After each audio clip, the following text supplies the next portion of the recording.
So guys, for the first step, you're going to head over to search and type in Task Manager. Click on it.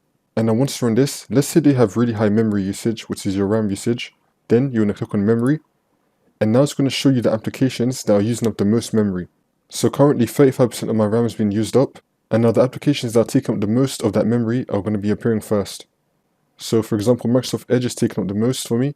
And then I've got Windows Widgets, then I've got Windows Explorer. If you see any applications that you're not currently using or that you don't need, and it's taking up a lot of memory usage, you want to click on it, and then you're going to click on End Task. And now that I've ended the task, the memory is going down. You could also repeat this for your CPU and disk. You can sort it by the highest, and you can close the applications that you don't need or that you don't use that are taking up the most of it.